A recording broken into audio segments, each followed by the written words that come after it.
welcome into the Bookish Lounge podcast. I am your host, Jay, and today we got Never Lie by Freida McFadden. I found myself in book purgatory. I just finished Blood at the Root not too long ago, and I got into a couple of books, and it just didn't feel right with me, man. After reading Blood at the Root, I felt like my fantasy genre was already pushed high. After reading Iron Flame, then I jumped into Blood at the Root, Fourth Wing. Like, I was just spent on all things fantasy. And I was like, yo, I ain't reading no more fantasy until Rebecca Yarros dropped Onyx Storm, which we waiting for, Rebecca. We waiting for it. Next year, really?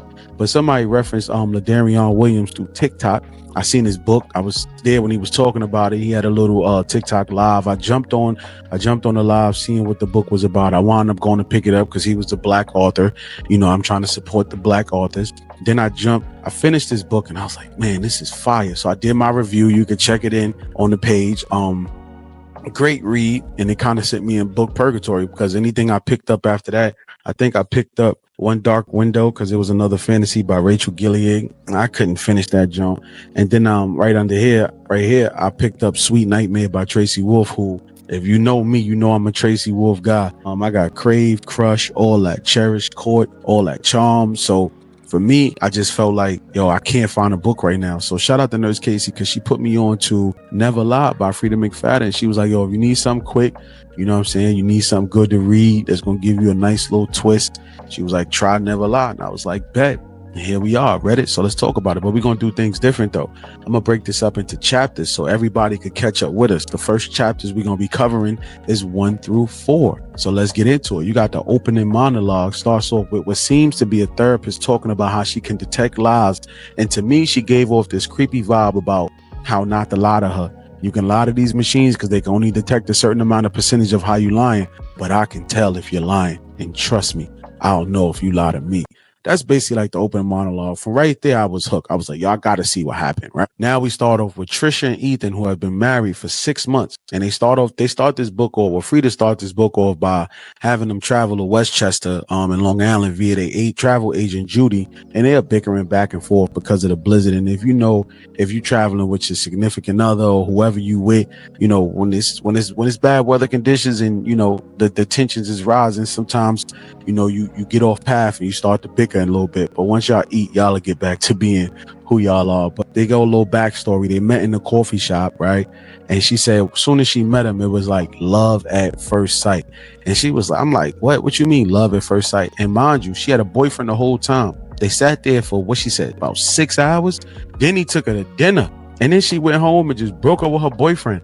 And I'm like, bro, you just met this dude. And she went home and told her boyfriend, like, yo, listen, I just met the man I'm gonna marry. You got to get up out of here. Imagine being a boyfriend like, yo, I'm thinking about my girl about to come home. You know, we about to get it in or do whatever, watch a movie. And you telling me I got to go. You met the man of your dream. Every dude's worst nightmare, yo, for real. And then she was like, right after that, 9 months later, boom, they was married. She gave me that vibe of like in Harlem Nights where his son called his wife and he was like, listen here, sweetie, I ain't never coming home. You know what I'm saying? So that's the vibe that it gave me. So they pull up to a 2-story tall house, basically looking like a damn small manor or a castle. And they both love the house in Westchester, Long Island. They moved there because they want to be isolated from the city. Ethan want to start a family, but Tricia can't seem to live there because she feels something terrible happened at their house. Because when they pulled up, they got stuck in the driveway, so they had to get out and walk. So when she said she was getting out walking, or when she was in the car, she could see that like the second floor, the light was on. So she was like, yo, why is the light on, but the bottom lights ain't on? So she like, somebody got to be there. Because why would Judy just leave the top light on upstairs and not have the other light on? Plus, where's her car? So that was like another red flag when I was like, why y'all going there? If she ain't there, yo, figure it out. But they can't because obviously the blizzard. So they got to get in the house because like Ethan said, like, yo, we stay here, we're going to run out of gas, we're going to freeze to death. So she got her intuitions and she should have followed them from the beginning. I guess we'll figure out later on what happens. They get to the front of the house. Obviously, nobody was there, right? So they got to look for a spare key. And of course, Freida's going to give us a spare key. They got to go in the house, right? You got to get a story. So we knew that was going to happen. So as they go in the house, again, Tricia, she realized something terrible happened at the house. You have to trust your instincts. Because as soon as they walk in the house, she said it was like the house was fully furnished. Yeah, it was dusty and everything, but it was like, yo, somebody didn't move their stuff. It was thousands of dollars in furniture, a whole bookshelf there, and a portrait of a big a big portrait of a woman who she describes as a baddie with green eyes. And I'm only giving you the quick version. She said Shorty was basically pretty, gorgeous, and she had green eyes. But she said when Ethan saw the portrait, he just kind of looked disturbed. So as they go through the house and they go through the book collection, they pull up a book which was written by the same lady in the portrait, Adrienne Hale. She was a shrink who disappeared, or who they say got murdered after her best-selling psychology book went #1, which Trisha says she had read her book and she was describing the book to Ethan, but he didn't have no feelings whatsoever. So I'm like, yo, what's up with this dude? He basically like deflected from saying like, oh, well, maybe the boyfriend did it, kind of like brushing her off. But they accused him, Trisha said they accused him, but they never found him guilty. So from what I'm gathering, as the married couple, like, they think that it's basically Adrienne crib. It got to be Adrienne crib, right? As she's someone who she seen footprints on the floor, right? And it was dust on the floor. So I'm looking like, if it's dust on the floor, they keep saying it's Judy, but this lady disappeared, or she got murdered, but they never found. I don't think they found the body or something like that from thus far. And then as they walking around the house, like I said, she said she saw footprints on the ground. And then she go to him and, she like, oh, it's footprints on the ground. She's like, I can feel something is going on in the house. Like, we got to get out of here type stuff. He like, yo, where we going? It's a storm. Like, maybe it was Judy. She like, yo, Judy don't wear size 10. And then that's when I knew, like, Ethan is just a dummy. We shift gears now. We get a little further in the book. Remember, we only going through chapter 1 through 4 right now. So we get a little taste of what Adrienne was like. And Freida starts it off with Adrienne and her literary agent Paige. Adrienne is a cocky person, and she already rubbed me the wrong way because the way she was talking, I felt like she was like super cocky, like, oh, I'm a psychologist, you know what I'm saying? I write best-selling books, and she's like, she's a judgy person, because even when, Paige was pulling up to the crib, she was like, oh yeah, this is my literary agent Paige, and she lives in a small place in Manhattan while I live in this big historical house, or whatever the case may be. And Adrienne, she's not married. She don't have no siblings. She don't got no parents. She don't got no friends. She don't got no man. So we know what type of person she is. Obviously, she's caught up in her work. She disses Paige by saying that she had too much makeup on, too many kids, and that's why you got to suck up to people like me. And I'm like, yo, this trick is something else. Like, she is super cocky just because she had the best-selling book. And I think she said she had the best-selling books for like 27 weeks. So everybody's on her. They waiting for the next book, and her and Paige got this, like, they got this relationship. Like, I'm only going to be here until you don't need me no more, because I'm the best at what I do. You the best at what we do. And you the best at what you do. We don't like each other, but we got to deal with each other. You know what I'm saying? And then Paige is trying to hook her up with her husband's friends or whatever, or trying to get her a connection. She like, yo, I ain't trying to be like you. You know what I'm saying? You pushed out 2 rugrats. You got all his makeup on. You got a whole husband. Like, I ain't trying to be like you. You know what I'm saying? Like, you ain't living the life that I'm living, So they got like 2 different ideologies or whatever on how a woman should be.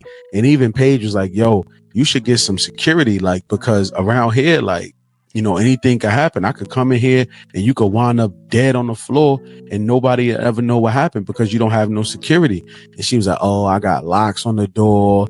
I don't need no security. And then she did some foul stuff too. She's like, I turned off the cells. She's like, I got reception, because Paige was like, I don't got no reception here. And she was like, oh, I got reception. I just turn off the tower when you come here. But she ain't tell her that. It's kind of like a side talk. So I was like, yo, what type of person is he? Who would want to work for a woman who treats their clients bad like this, or their work peers bad like this? So as she's leaving, she made that reference. So she kind of got mad at her for saying like, you need security because you could wind up dead. So she knew that Shorty was insecure about makeup. So she was like, yo, you got this blotch makeup on your face, or whatever the case may be. And she went, I guess, frantically to, checking, and she wound up dropping her phone and her screen crack. And, she kind of was like tight, because she like, yo, I know you kind of did that on purpose. And she was like, how they're going back and forth in the book. And she kind of was like, yeah, I did that on purpose. Like, you ain't gonna come up here and talk crazy to me, but I got something for you. Once you get back to the city, you're fired. And she was like, I'm gonna fire her once she get back to the city. That's her talking in her third person mode, Adrienne. So basically that was like the first, 2.5, 3 chapters. Then the book goes back to Trisha. She keeps talking about Dr. Adrienne Hale and what she's been doing all this time as they look for something to eat. they find bologna in the refrigerator. I'm like, how you find bologna in the fridge and it's not expired if nobody's living there? Who was there? Now you would think like, oh, maybe a bum was staying there. He got in the house. He found the key, so he was staying there. But it's a whole jar of mayo and bread. And then Judy sees there's a half drinking glass of water on the sink. And that's when she realized, like, nah, I've been holding this in for too long. Somebody's in the crib, bro.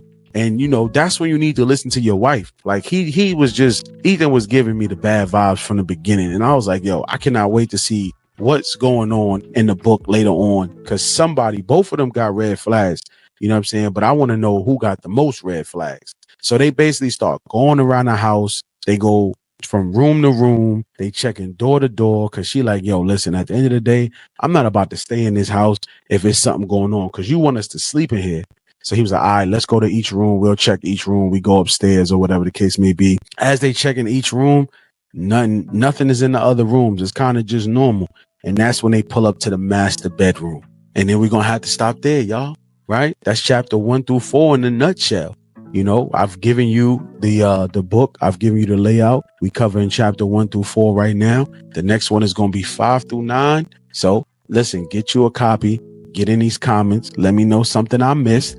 I'm trying to make it short and sweet, and next time we'll get into the 5th chapter because they're going into her room. So what are they going to find in her room when they get in there?